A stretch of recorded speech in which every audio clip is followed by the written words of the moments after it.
Hey guys, how's it going? Welcome to Evening Devotion.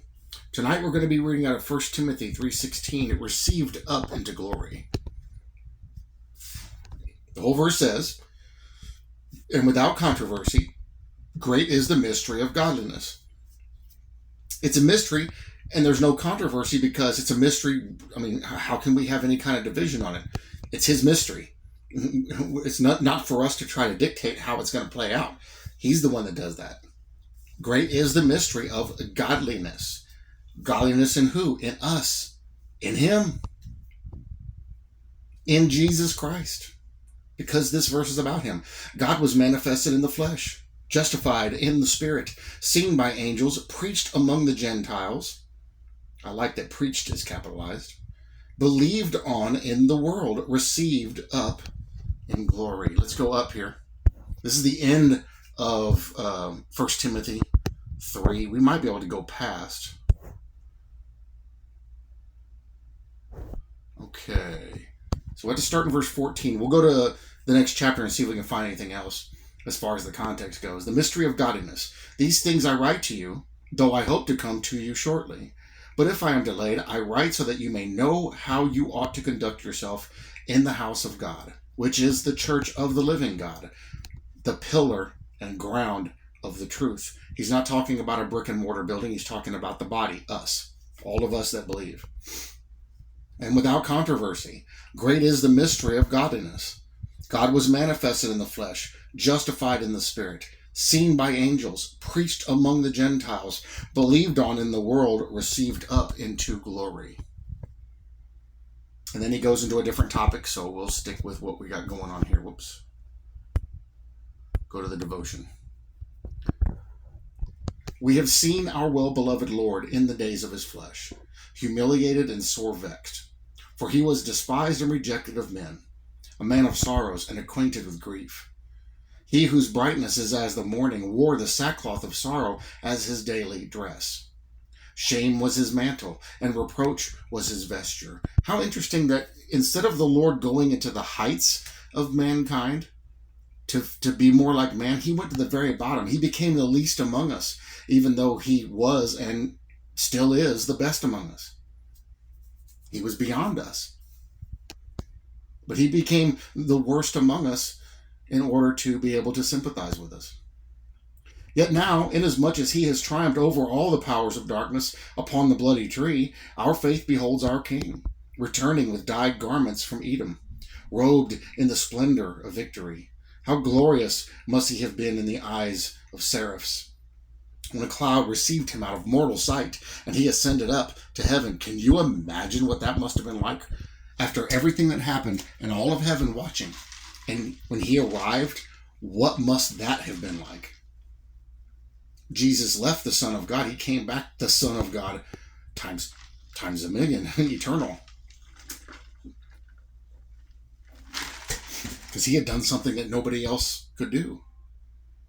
Now he wears the glory which he had with God, or ever the earth was.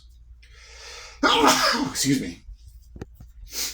And yet another glory above all that which he has well earned in the fight against sin, death, and hell. So he has a dual glory. Excuse me. As victor, he wears the illustrious crown. Hark how the song swells high. It is a new and sweeter song. Worthy is the Lamb that was slain, for he hath redeemed us unto God by his blood.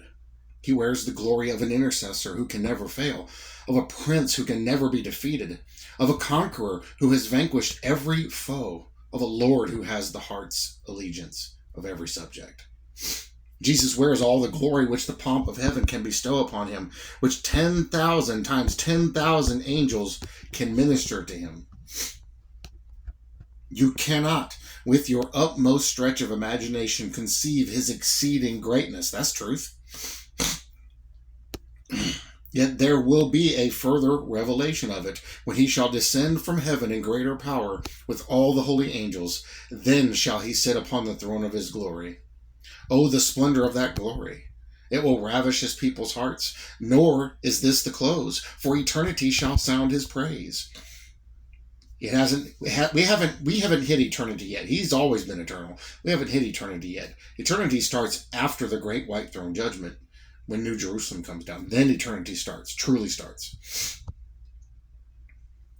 Nor is this the close, for eternity shall sound his praise. Thy throne, O God, is forever and ever.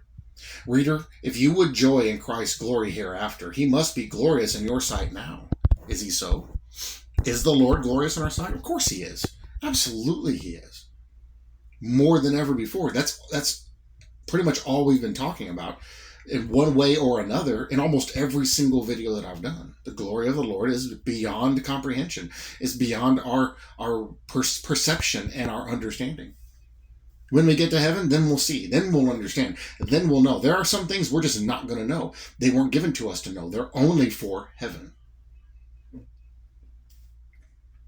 And it will be a beautiful day when we finally get there and see all of these things. Then we'll remember the scriptures and we'll go, that's what that was. That's what that looks like. Now I see. Now I understand. Because right now we see in a mirror darkly, like I talked about this morning. But then we will know all things. Then we will see things as they really are. Then we will truly understand. We can't imagine it. We can't comprehend it. We can't perceive it. But we know it's there. We know it's there, and we are promised a place there if we believe. The question comes down to, do we believe? The other questions are moot. The other questions are baseless. The question comes down to, do you believe? It always comes down to that question. Do you believe?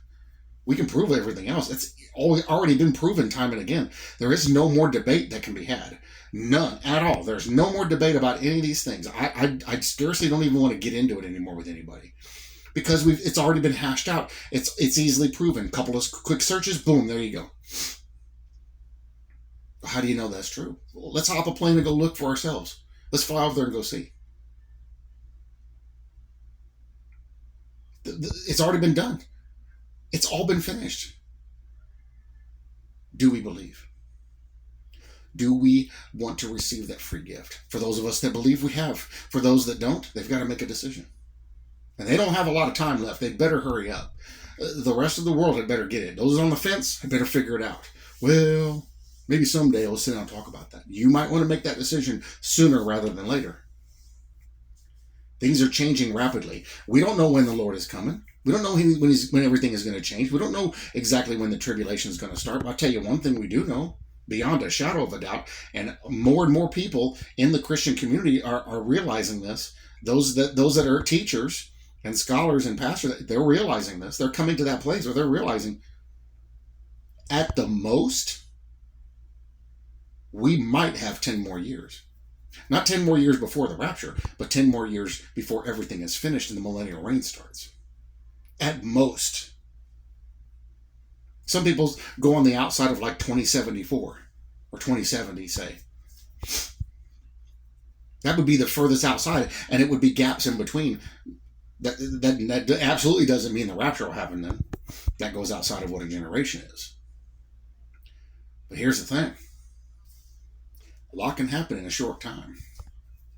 And we know there's probably going to be some gaps between some stuff.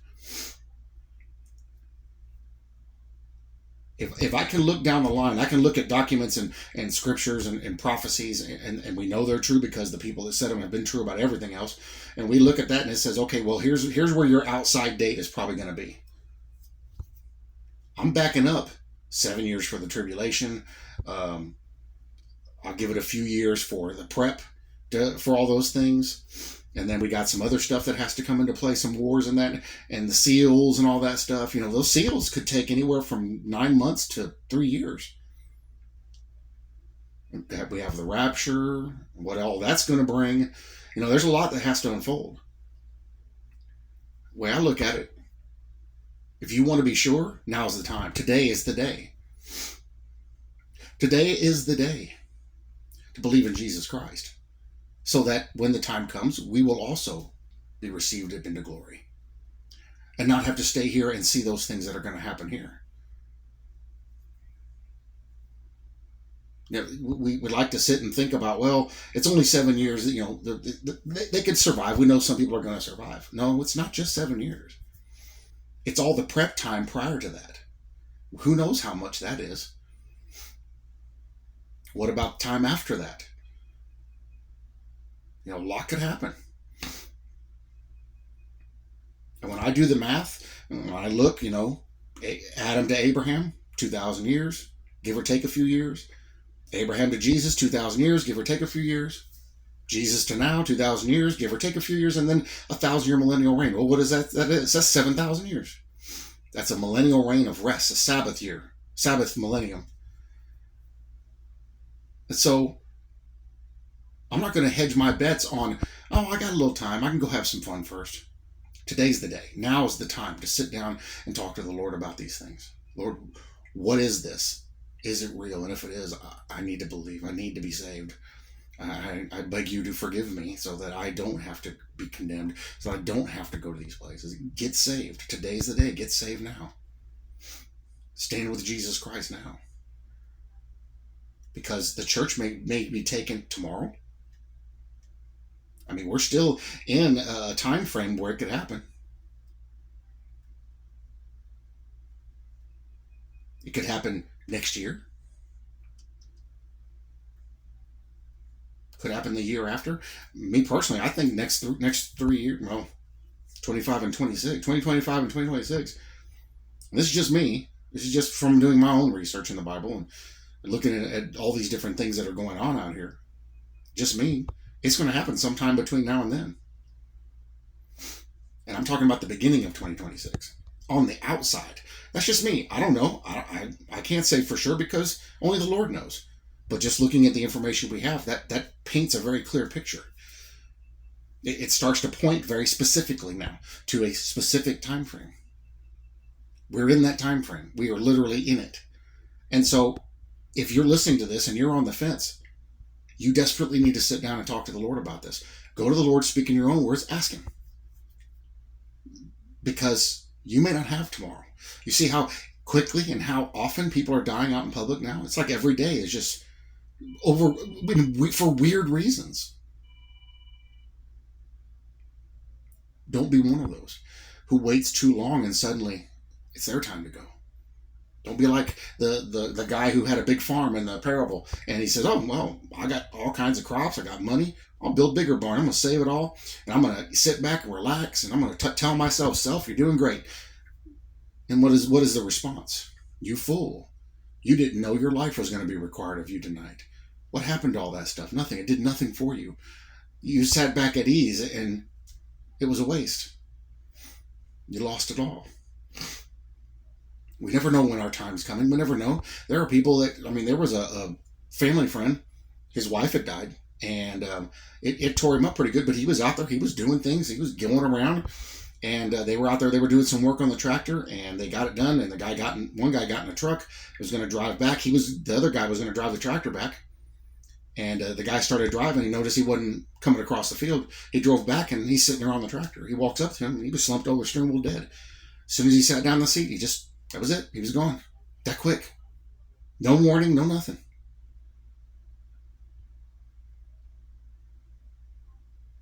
Some people go to sleep at night and never wake up in the morning. I had a friend, childhood friend, known him, well over half my life.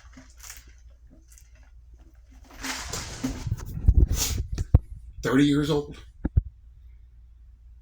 Everything was fine. Everything was going good. They had plans for the weekend. They were going to go out. Went to sleep. Had a massive heart attack in his sleep. Young, healthy, nothing wrong with him. Had a massive heart attack in his sleep. Didn't wake up. His girlfriend woke him next to him, and he wasn't alive anymore. You never know. You never know. And I think the Lord gives us long, long stretches of time to give us plenty of opportunities to be able to take advantage of His gift. But eventually the time comes when He says, that's it. It's time for you to come home. Time for you to leave. And if you don't believe, you're not going to the home we want to go to. You're going to a different place. Why do that? There's no need to. You have nothing to lose. Free gift. Receive it. Salvation. Jesus Christ. I just can't believe in all that stuff. That's a shame. That's a real shame. Because all that stuff is what makes the world go round. All that stuff is what's waiting for us on the other side. All that stuff is how you get that free gift. For all of us that believe, may God bless you all richly in all things good and godly. For those of us that don't, that are listening to this, maybe somebody is sharing it with you, or you're hearing it played out loud, or maybe somebody sat down and said, hey, I want you to hear this. Today's your day. He's been speaking to your heart. You've been feeling the conviction. Today's the day. And all you have to do is ask him, can I be saved too, Lord? Can you forgive me my sins, please? And he will. The gift is free. He's waiting for people to ask for it. Ask him. Receive it.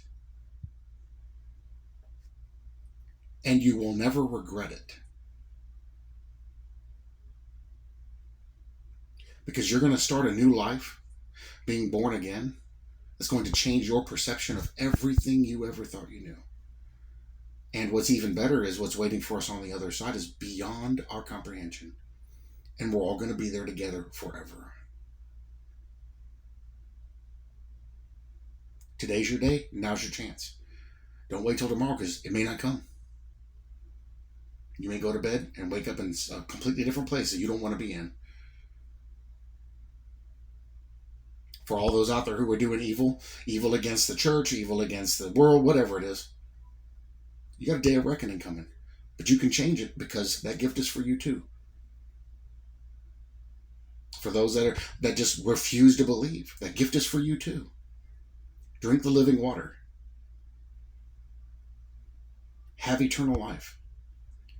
Dwell among people who will love you forever, and you will have fellowship with forever, and you will never get tired of forever. Because we will exist on a plane that we can't even begin to grasp. And that's just the beginning. There's so much more waiting, we can't even fathom it.